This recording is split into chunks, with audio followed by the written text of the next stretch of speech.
Kibagendi tata tutorarora ikimukabwate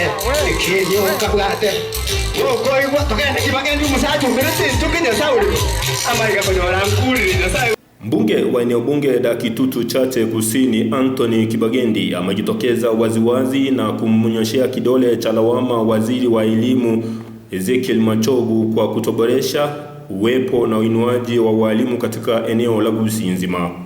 On matters to do with education, I have a problem with Honorable CS Machogu. The CS, Mr. Machogu, through the ministry, have employed 44,000 teachers in this financial year, in January and February.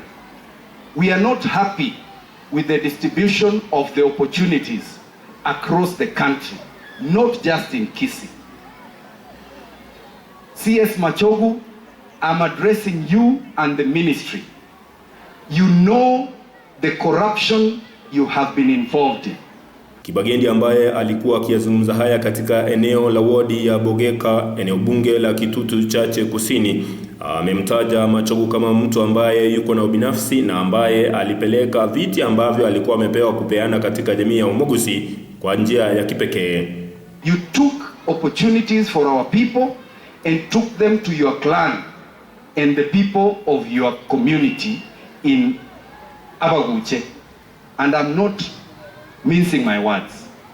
We want to talk about this day in, day out until this issue is solved.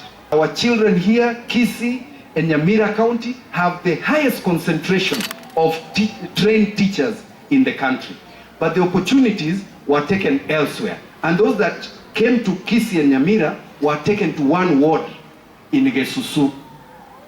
Aidha amesema kwamba waziri huyo ni waziri ambaye anajipenda na bado hana ile roho ya kusaidia watu wengine katika kaunti ya GUSII pamoja na Nyamira. CS Machogu, we are addressing you and we are not going to stop and we don't fear you. You are lucky we did not get a chance to speak at your event the other day in Nyaribari. You are a disgrace and a monument of embarrassment to our community. CS has been in GUSII for the past 1 week, loitering around some populist stations, just trying to impress some individuals. Yet, he did not create time to visit Nyambaria Secondary School or Kadinotunga Secondary School that were leading in the in the KCSE that students had for last year. Na hayo, Kibagendi amesema kwamba hitimisho na azma ya Rais William RUTO haitaafikia kiwango ambacho kinahitajika ikiwa itakuwa ni Machogu kama waziri atakuwa akitumia kuleta maendeleo katika eneo hili. So we are telling him and the president, while we appreciate you gave the community that opportunity, Mr. Machogu is incompetent. And we will say it here, we will say it in Nairobi. Unless he decides to do his job, awache kujaribu kuimpress a few people out there. Nasikia anasema Kitutu CHACHE South atafanya kitu. Sisi tuko na CDF, tutafanya nayo kazi na watu wetu watafurahi. Na tutatafuta donors watatusaidia. Yeye abaki na hiyo, apeleke huko kwake huko Gesusu. Amemshtumu waziri huyo kwa kutozingatia ugavi wa nafasi za kazi katika maeneo yote ya GUSII, akisema kwamba ametathmini na kuelezea kwamba idadi za kazi ambazo alikuwa amepatiwa alizipeleka na kujibinafsisha yeye mwenyewe.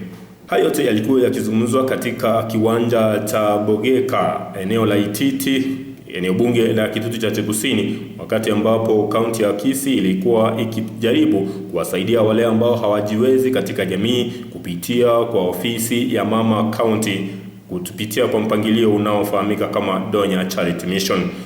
Nikiripotia Sawala TV, jina langu ni Gilbert Kobi.